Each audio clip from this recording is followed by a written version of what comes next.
पहले आप लोग ये वीडियो देखिए। बेटियां भिखारियों के घर पर पैदा नहीं होती, उस अमीर के घर पर पैदा होती हैं जो बेटी को दूसरे के घर दान देने के लिए तैयार रहता। बेटियां भिखारियों की संपत्ति नहीं है, बेटियां अमीरों की संपत्ति है। याद रखना, बहुत से धूर्त लोग, बहुत से कम बुद्धि के लोग किसी की बेटी को घर पर लेकर के आते हैं और उसके पिता का, उसकी माँ का इतना अपमान करते हैं। उन्होंने दिया ही क्या, उन्होंने किया ही क्या, क्या सम्मान किया हमारा। मेरे प्यारो, मैं निवेदन करूं, उस बाप से पूछना जो अपनी बेटी के विवाह के लिए 2 साल पहले से तैयारी करता है, रात और दिन एक कर देता है।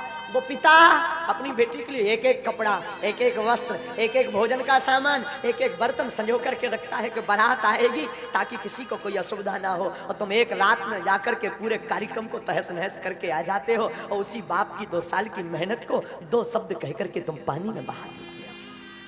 क्या गुजरती होगी उस बाप पर, उस पिता पर। आजकल समझ ही नहीं होते हैं, बिजनेस होता है। बेटियों को बेचा जाता है, पुत्रों को बेचा जाता है। दहेज लेना पाप नहीं है, पर मुंह मांग करके दहेज लेना महापाप है। उपहार लेना पाप नहीं है, दहेज लेना महापाप है। मैं निवेदन करूंगा व्यासपीठ से, किसी बाप को कुछ देने को नहीं होता, 1 रुपया नहीं होता, उस बाप के दिल से पूछो जिसके घर पर सयानी बेटी होती है। उस बाप के हृदय से पूछना क्या गुजरती है।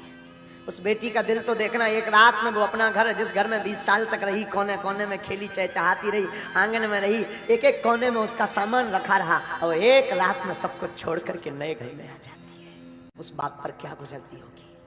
हमने सुना है बाप का दिल इतना कठोर होता, किसी किसी का उसकी आंख में कभी आंसू नहीं आता, लेकिन हमने सुना है कोई ऐसा बाप होगा जिसकी बेटी की विदा हो, उसकी आंख में आंसू।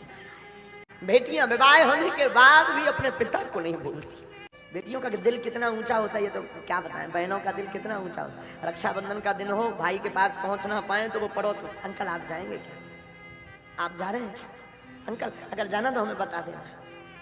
रात को ही वो सामान पूरा बना करके उसमें राखी रख करके पैक करके, अंकल हमारी माँ को दे देना, भाई को बांध दे।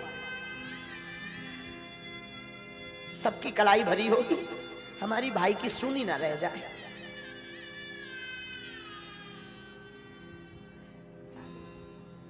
और कई बहनों का तो हमने देखा, बहुत हम बहुत नजदीक से महात्मा देखते हैं, कई बहनों का बहुत नजदीक से अनुभव करते हैं।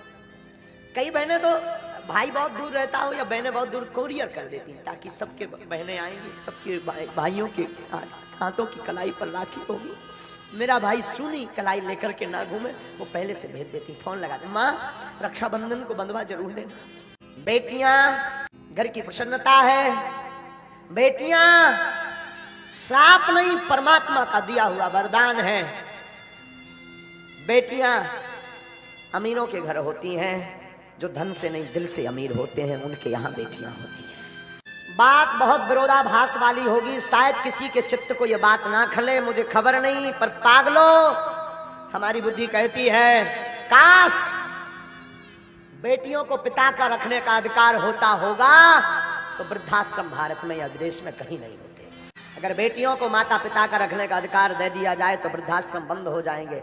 लेकिन ये बात भी बोलूं तो ये गलत नहीं होगी, वही बेटियां जब वहां ससुराल पक्ष में पति के घर जाती हैं और सास ससुर को ही माता पिता मान ले, तब भी वृद्धाश्रम बंद हो जाएंगे। बात कड़वी जरूर है पर है तो है।